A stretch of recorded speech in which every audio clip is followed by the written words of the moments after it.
Welcome to Life by Design, episode 356.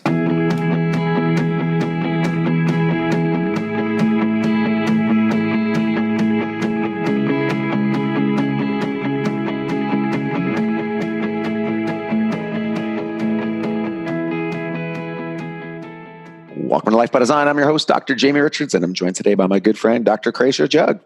Happy to be here. As always, you got it the first time this time.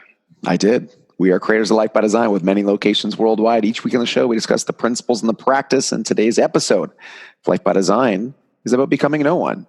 No, it's about not becoming no one, Kreischer. Tell us a bit about the background of this and, what prompted you to spark this week's show. Sure. So the more that I'm learning about myself, I'm just interested in psychology and self-esteem and human behavior. I think those things are really fascinating. I love people. You know how like people are crazy about animals. They love their dogs and they love their cats. That's cool.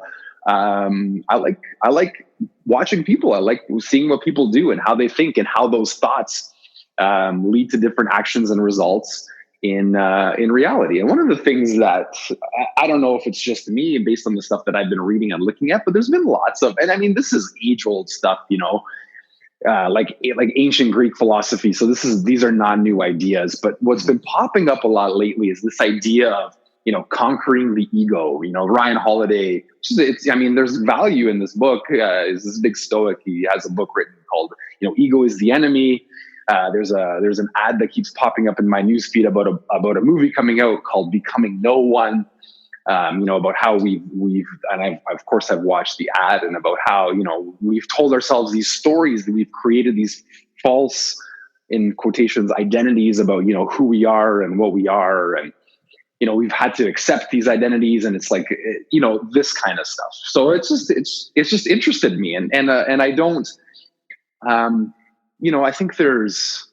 I think there's valuable lessons. I think applying some of this stuff can be very helpful to your life, but I don't think the premise is true. I have an issue with the big idea behind all these things. You made the point when we were chatting the pre-show about how someone was really struggling with, say, self-esteem issues. They were really struggling about people's opinion of them and how they felt about that. Then, yeah, I think peeling back some of those layers, and not that we're saying you get back to where there's no you, but, definitely peeling back on some of the stories that you've told yourself about who you are and where you kind of fit into your life. That's, I believe, to be beneficial. But as you said, our question always with Life by Design is what's optimal.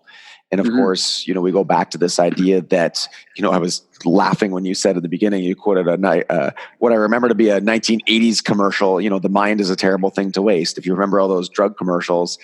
But, Chris, you'll elaborate on this idea that, it's our mind that really sets us apart, and somehow removing our mind from this and making us not you really takes away from the whole humanity of nature.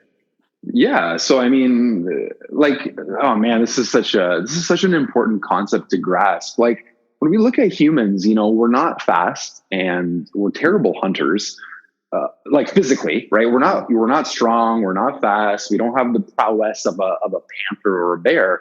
And what's got us to where we are is our rational thinking mind, right? So just to set a hard definition on this stuff, when I use the term, mind or ego or soul or consciousness, it means it's the part of you. The definition of all this stuff is it's the part of you that's you, that's uniquely you. It's the part of you that rationalizes, and it's the part of you that thinks, and it's the part of you that loves, and it's the part of you that judges.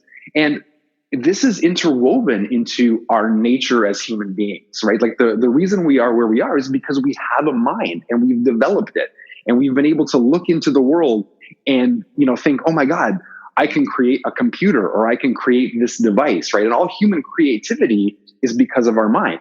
So what we're saying, when I hear things like this, you need to become nobody, I need to, quote, kill the ego.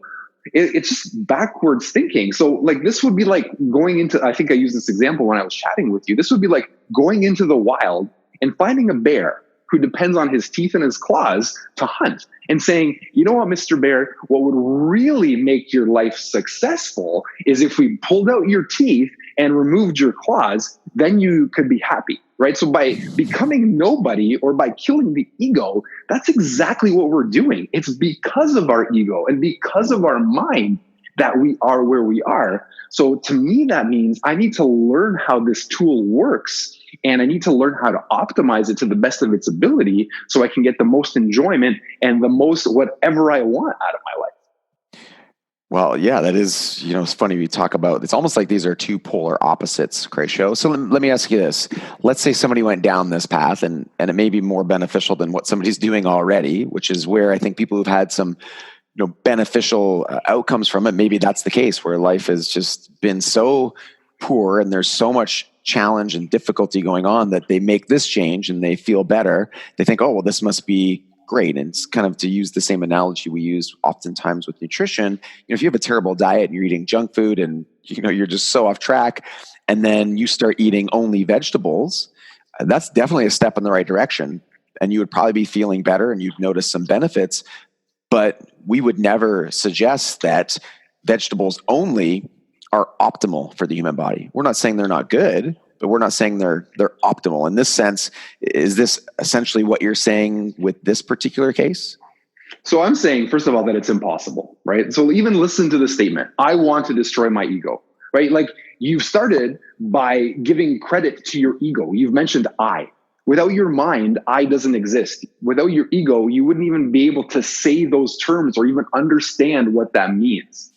So the full completion of this is a complete contradiction, and it's impossible. You can't destroy who you are. You will always have part of you who is thinking, reasoning. You have to choose. You have to choose your morality. Nothing is given to man automatically, right? So the part of this that is good, like you were mentioning, is for people who are, terribly self-conscious. There's a lot of self-concern. There's a lot of self-doubt.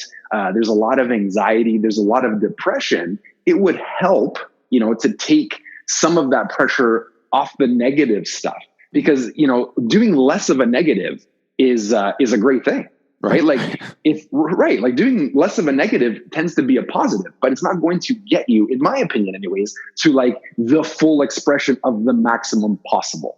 Gotcha. No, I think that's a great way of, that's a great way of looking at it for sure. So when it comes down to, would you separate then, you talk about the mind, is the ego a part of the mind? Is it the same as the mind? And if so, if it's separate, then, what's the valuable side of having an ego? Because I think people just generally, have a moral code that says having an ego is bad. We've been taught that and it's been repeated over and over again. Are they separate? And what's the value of having an ego? So to me, no, it's not separate. Again, I've defined both as the part of you that's you. Okay. Right now, one of the things, and here's why this is tough, Jamie, and we've talked about this, for a long time, for 5,000 years, probably, since the time of ancient Greece, we've been taught, that the moral way in life is to put others ahead of you and to, put down your ego and to sacrifice yourself and to sacrifice your mind and sacrifice your values at times to help other people. And then you're moral and then you're good. Right. So it's back to the same old story.